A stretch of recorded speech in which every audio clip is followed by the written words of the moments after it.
My family has been following the biblical dietary laws since the beginning of 2009. For the most part, family and friends are more than willing to accommodate us.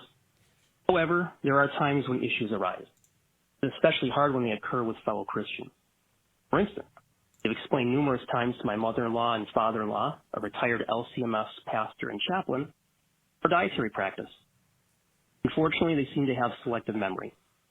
Last year, this is just one example, at a gathering where different types of sandwiches were present, she gave two of our kids ham sandwiches because, quote, she was pretty sure they were turkey, unquote.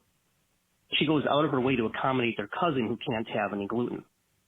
I wondered at times if we should simply tell people we're allergic to pork, shellfish, etc. It seems that if you have a special diet due to food allergies, trying to lose weight, or manage a disease, some people will graciously accommodate you. If you tell those same people you're on a diet to honor God and to follow Jesus, it's not good enough. How can we handle this attitude with grace and love while also not allowing our family to be stepped on? How would you handle a scenario where you're having dinner at someone's house and they're preparing your chicken in the same pan they cook squirrel in? My sister-in-law is a Christian from Southeast Asia, and this is a reality. Okay, so there's a lot in this message that resonates with me. First of all, I'm in a lot of the same situation. I have relatives that are not, they just don't get it. And the selective memory has definitely been talked about in our household as well. And to a point where, you know, we have relatives who believe that essentially children are king. If they say it, then it needs to be done. And we've been in certain places where we've said things like, you know, the kids will essentially be melting down or whatever because they're hungry and tired and whatnot. And, you know, relatives will be trying to help and they'll be giving them things, you know, that we say, well, you know, that's actually not, I don't know if that's kosher. Hang on, let me check it. And they'll say things like, well, who cares? Come on, the kid's hungry. You know, like to them, it's a child being hungry would supersede any religious idea that you have. So at restaurants, oftentimes I'll say that especially sushi restaurants, I'll say that I have a shellfish allergy. If you say that now, some might see that as deceitful, but the reason I say that is because there is a difference in preparation of food when you say that you have a shellfish allergy compared to when you say, hey, I don't eat eel, right? Things are much different. As believers who keep dietary laws, you have to be very careful too. A lot of the time at Mexican restaurants, people don't know this. A lot of the time at Mexican restaurants, they'll deep fry their chips in pork grease. So oftentimes I'll say I'm vegetarian. I say that a lot when we're going over to new people's homes. You know, I'll just say, you know, I eat a vegetarian diet. And usually that will help. When it comes to family members, I mean, I feel you, man. I think that you have to be vigilant. As a parent and yourself, you just have to be vigilant yourself for what is actually on the plate.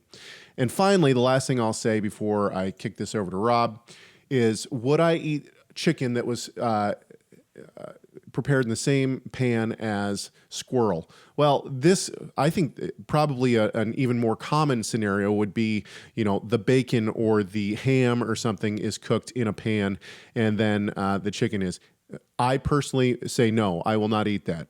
And once again, this comes back to personal preference. If people are passing stuff around, you know, and I know that that's happened, I'll just pass it on. And I'll pass it on for my whole family. We'll just not eat it. And if people have a question, we'll just say, you know, well, you know, we don't eat pork. And it was, you know, I'll take people aside and tell them, but I'm not going to personally, I would rather offend and keep God's commandments if it comes down to that. I'm not going to try to offend, right? I want to try very hard not to offend people. But if it comes down to offending someone or offending God, I'm going to offend the person. That's my personal opinion. Rob? Yeah, it's tough. Like you said, I feel you. You know, that I think a key word, Caleb, that you used is vigilance. Like if you're taking your family somewhere and you're not sure, then just let the host or hostess know we're bringing food. We'll contribute, Yeah. And, that's been something we've done. And then it's like, okay, what did we bring? Okay, we brought that. And then we just, if there's it's an not unknown involved, look, if it's not a potluck, then as a good guest, you should ask, hey, what are you making so that I can know what to bring? That's it. Right. I mean, we ask that every time. And I like also what you said about like a way, if you're at a restaurant, to translate it into a shorthand that transfers the vigilance to the preppers, to the cooks, to those prepping. If you put it in terms of shellfish allergy or whatever you said, or like vegetarian or gluten, whatever, that ups their, like vigilance, they already are programmed to deal with a certain level of they treat it as kind of urgency, right? It's an importance, and they're gonna apply some protective elements, hopefully, right? Thank you so much for watching this video. Tell us your thoughts on this subject by leaving a comment in the comment section. Make sure you like, share, subscribe, and enable those notifications, and we'll see you in the next video.